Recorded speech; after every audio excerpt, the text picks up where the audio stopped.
आंगनबाड़ी कार्यकर्ती लगातार संघर्षों का नाम है। आती हैं जहां दुनिया मौत के मुंह से बच रही थी और उस समय आंगनबाड़ी जाकर घरों में दरवाजे खटखटा कर उनका सहयोग कर रही थी।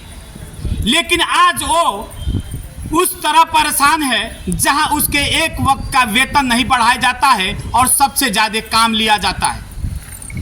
ऐसे में यहाँ आंगनबाड़ी की सारी कार्यकर्ती और सहायिका सारे लोग जुटे हुए हैं। इन तस्वीरों में आप देख सकते हैं इनकी मांग एक है कि हम इतनी मेहनत करते हैं और सरकार मेरी मांगों को नहीं रखती और ना मानती है।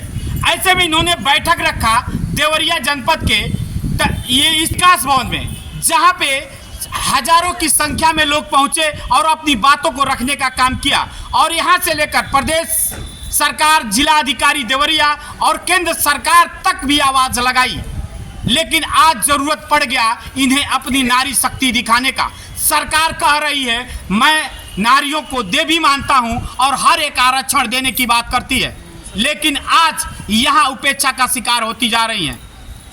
मैं यहां आई हैं जो प्रदेश अध्यक्ष हैं, मैं उनसे बात करूंगा कि ये यहां आई हैं और यहाँ नारियों के लिए जहाँ प्रदेश सरकार और केंद्र सरकार इतना आरक्षण दे रही है, इसको लेकर क्या कहना चाहती है? यहाँ पर जिला देवरिया के समस्त आंगनबाड़ी कार्यकर्तियों की एक बैठक रखी गई है। चूँकि अखिल भारतीय आंगनबाड़ी कर्मचारी कृति समिति जो पूरे देश की आंगनबाड़ियों को संगठित करने का काम कर रहा है, ये संगठन, और उसी के आह्वान पर प्रदेश नेतृत्व के अंतर्गत आज सभी को आमंत्रित कर अपने लंबित मांगों के संबंध में दिल्ली पहुंचने का आग्रह यहाँ से किया जाना है। चूँकि देश में प्रधानमंत्री जी जो कह रहे हैं या राज्य सरकार में मुख्यमंत्री जी कह रहे हैं कि डबल इंजन की सरकार, आज हमारे यूपी में डबल इंजन की सरकार, लेकिन पूरे देश में जो आंगनबाड़ी कार्यकर्तियां, लगभग 13 लाख आंगनबाड़ी कार्यकर्तियां और 13 लाख सहायिकाएं कार्यरत हैं, जो 26 लाख की संख्या में है पूरे भारत में। हर राज्य में अलग अलग मानदेय है, जबकि विभाग हमारा जो संचालित होता है ये केंद्र सरकार के डायरेक्शन पर संचालित हो रहा है। ये आंगनबाड़ी कार्यकर्तियां पूरी तरह से सरकारी कर्मचारी की भांति इनकी नियुक्ति होती है। ये सरकार इनकी नियोक्ता है और सरकार की ही योजनाओं पे हम सभी आंगनबाड़ी कार्यकर्तियां कार्य भी करते हैं। लेकिन आज हमें मानदेय पर रखा गया है, जबकि हमें सरकारी कर्मचारी घोषित करना चाहिए। जब सरकार ने इस चीज़ को नहीं सुना तो सुप्रीम कोर्ट का दरवाज़ा संगठन ने खटखटाया और अप्रैल 2022 में भारत का सर्वोच्च न्यायालय ने एक फैसला दिया कि सरकार इन आंगनबाड़ी कार्यकर्तियों को सरकारी कर्मचारी मानते हुए इनको सेवा के समय जब 62 साल की उम्र पार करने पर इनको सेवा से पृथक न करके बल्कि इनको रिटायरमेंट करते हुए पेंशन और ग्रेच्युटी का भी प्राविधान कर इनको रिटायर करे। लेकिन ये सरकार साल भर हो गया, अप्रैल में ही 1 साल पूरे हो गए, लेकिन अभी तक उस सरकार की सूची जो भारत सरकार का सर्वोच्च न्यायालय उस फैसले को गवर्नमेंट ने दबा कर रखा है और यहाँ ढकोसले दिखा रही है कि महिलाओं के लिए आरक्षण, नारी का बंधन अभिनंदन। कैसा नारी का बंधन अभिनंदन? देश की ये जो सृष्टा है, ये जो देश की रचयिता है, पूरे ब्रह्मांड की रचयिता जिसको माने, आज वो अपनी 1 जून की रोटी के लिए भीख मांग रही है इस सरकार के सामने। नहीं, सरकार तो कह रही है हम लगातार नारी का सम्मान कर रहे हैं, नारी तक वो सारी व्यवस्था पहुंचा रहे हैं, घर घर वो सारी व्यवस्था पहुंचा रहे हैं। आप कह रही है ढकोसलेबाजी कर रही है। व्यवस्था पहुंचाई जा रही है तो पूरे भारत के सभी राज्यों में अलग अलग मानदेय क्यों है आंगनबाड़ी कार्यकर्तियों की? कोई ऐसा विभाग नहीं है जिसमें आंगनबाड़ी कार्यकर्ताओं की अपनी पूरी भूमिका ना हो।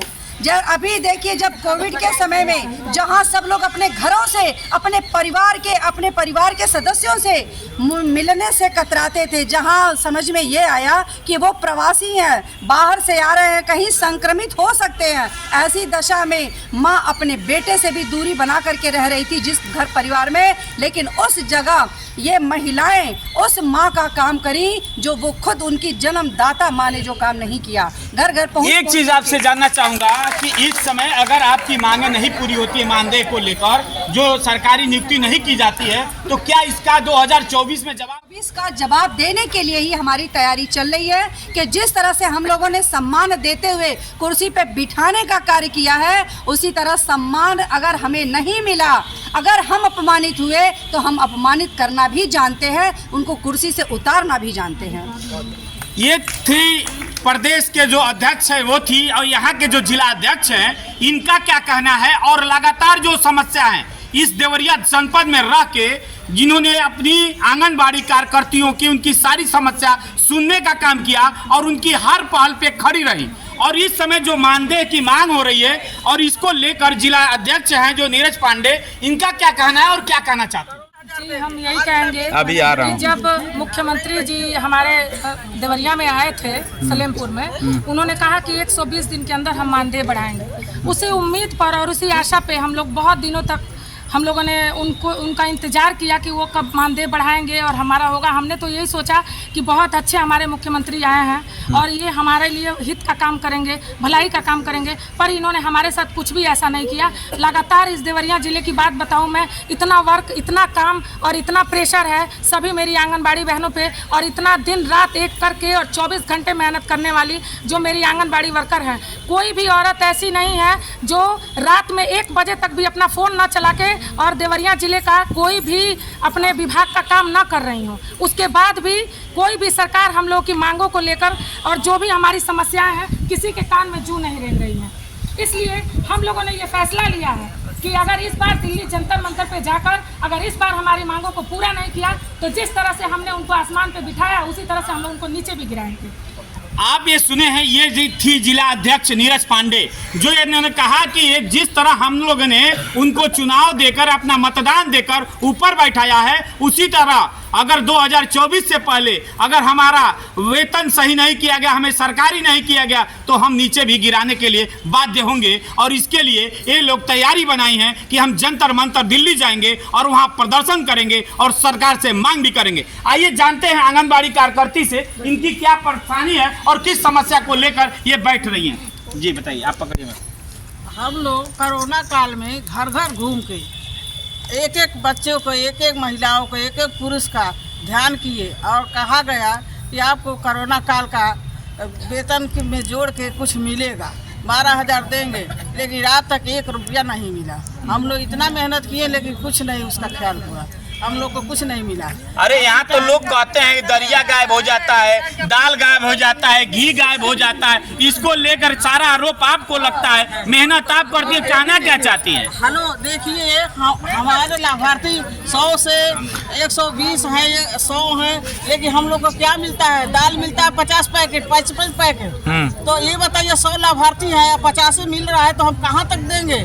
अपने घर से नहीं दे पाएंगे तो हम लोग को आधा राशन मिल जाए तो देंगे कहाँ? सरकार से हम लोग को गुजारिश है कि जितना लाभार्थी है उतना ही सामान हम लोग को दिया जाए। हम लोग को सामान पूरा नहीं मिलता है, खाद्य पदार्थ बहुत कम मिलता है, लाभार्थी हमारे ज्यादा हैं तो हम लोग नहीं दे पाते। तो इसकी शिकायत आप ऊपर नहीं करती हैं कि लाभार्थी कम है और इतना कम क्यों दिया जाता है, और लोग कहते हैं कि सब आंगनबाड़ी चुरा लेती हैं? लाभार्थी राशन कम मिलता है, क्या क्या राशन कम रहेगा तो लोग कहवे करेंगे, कुछ लोग पाएंगे कुछ लोग नहीं पाएंगे तो कहेंगे नहीं, कहवे करेंगे तो लोग कहेंगे कि चोरा लिए। 2 महीना से राशन नहीं मिला। तो ये शिकायत आप अपने उच्च अधिकारियों से नहीं की? हम लोग करके नहीं क्या मिलता है रजे? जो आता है उसको सोई ना पाएंगे। जैसा कि यहाँ समस्या सब तमाम होती है, गांव में भी इनको इतना मेहनत करने के बाद भी अलग तमाम आरोपों में घेर दिया जाता है। सरकार जब नियमतः सारे कानून व्यवस्था बना रखी है, लेकिन उसके बाद भी कार्यकर्ती जो आंगनबाड़ी के हैं वो परेशान होती हैं, और सरकारी मानदेय को लेकर जो बैठक किया गया है, आने वाले समय में सरकार नहीं चाहती तो दिल्ली के जंतर मंतर जाकर ये बड़ा धरना प्रदर्शन उग्र रूप से करेंगे, और सरकार नहीं मानेगी तो इसका 2024 में जवाब देंगे। न्यूज स्टेट के लिए अजरेश कुमार, देवरिया। जय हिंद।